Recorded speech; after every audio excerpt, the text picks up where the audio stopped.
Have you ever shown up for family only to realize you were never really part of it? Have you ever knocked on a door you used to call home, only to find yourself standing outside it like a stranger? This isn't just a holiday story. It's the moment I realized that love doesn't always come from blood, and that sometimes, the only house worth building is the one you build yourself.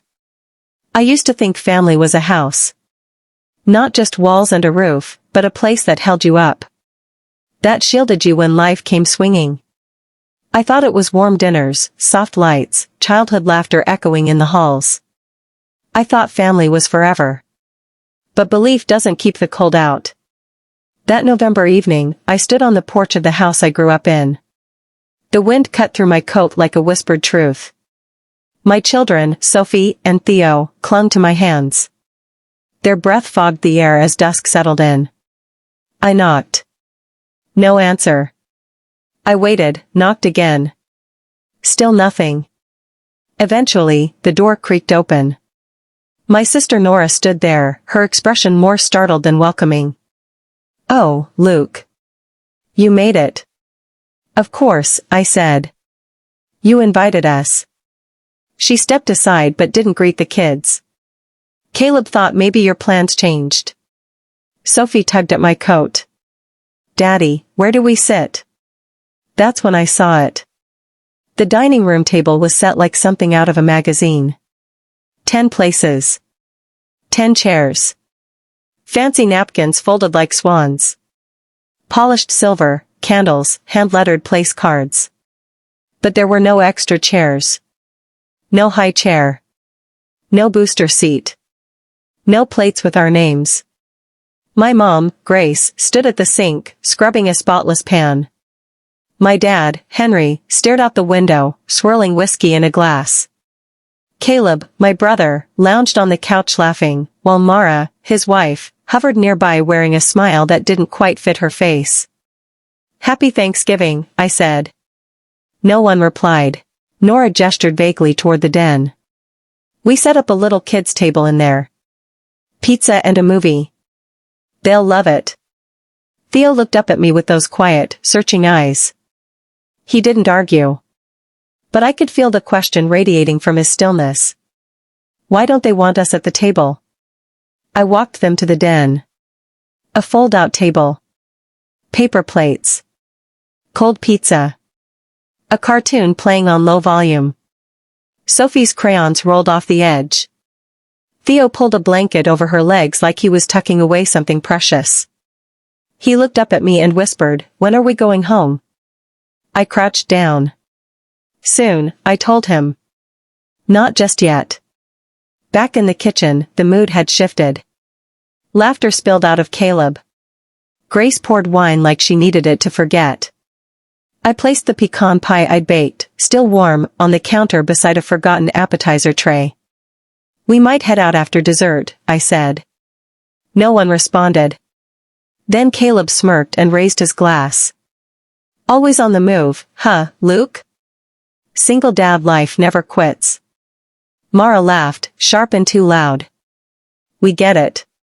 Strong, independent man. Doing it all." The words weren't cruel. Not exactly. But they were sharp. Designed to cut without leaving marks. I straightened. "Actually," I said, "Boy steady, I need to say something." The room froze. Even my dad turned, like I'd broken some ancient rule. "I'm done," I said. Done carrying this family's weight. The late-night calls when the bills got tight. The errands. The loans when Caleb's projects went sideways. I'd been holding this family together for years. And no one even noticed. Caleb rolled his eyes. "Splitting a phone bill makes you a saint now?" I didn't blink. "You haven't paid your own rent in years." Grace finally turned from the sink. "We never asked you to." That line, quiet, perfect, final, hit like a hammer. I nodded once. I picked up Sophie's coat. Folded it neatly over my arm. Theo appeared in the doorway with a crust in hand, eyes wide. I gave him a look. We were leaving. We walked out in silence. Snow had started falling. Light, soft. The kind that makes the world look peaceful even when it isn't. The car ride was quiet. The pie, untouched, sat in the back seat next to my sleeping kids. I cracked the window. Let the cold bite my cheek. I needed to feel something real. And in that moment, I realized I wasn't part of that house anymore. I was scaffolding. Useful when things were unstable. Removed once the structure looked whole again. A few days later, the calls started. Nora first. Just checking in. The kids okay? Dad's asking. Then Grace. Her messages were blurry, half apologies wrapped in nothing. We're going through something. Call if you can. Then Mara. Just a text. Heads up. Caleb's in trouble. Can you come by? Trouble. That's what they called it when Caleb drained $15,000 from my dad's retirement fund chasing another crypto scheme. When the mortgage was behind. When the bank flagged their account and the foreclosure letter landed on the door. They didn't call to make peace.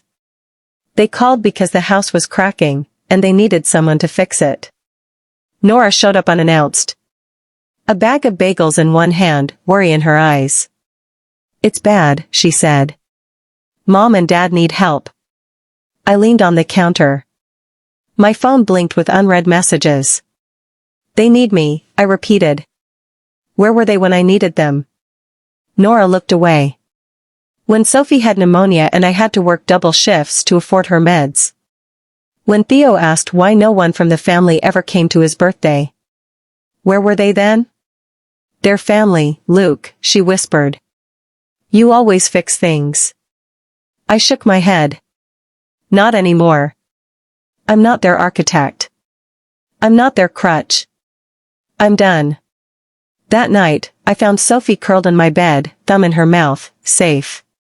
Theo was asleep on the couch, a book splayed across his chest. On the fridge was a drawing Sophie had made. 3 stick figures under a lopsided sun. Me, her, and Theo. That was it. No one missing. No one forgotten. I stared at that picture for a long time. I used to think love meant sacrifice. That if you really cared, you'd carry the weight, even if it broke you. But that's not love. Love isn't erasing yourself to hold someone else up. Love is choosing who you build with. And tonight, I choose us. I choose Sophie's laughter. Theo's steady hands. The peace in this small apartment. I choose a home made of second chances and unconditional presence, not polished silence and performance dinners. The calls slowed. Then stopped. The house was sold. The family scattered. I don't know where they landed. I hope they're okay. But I'm not checking. I'm too busy building something new, something real. Me, Sophie, and Theo, we're building a life that can't be broken by who shows up or who doesn't. We're not glass. We're stone. Quiet. Solid. Unshakable. If this story hit home, if you've ever been the one holding up everyone else, the one left out while still showing up, this is for you. You're not alone. Drop a comment.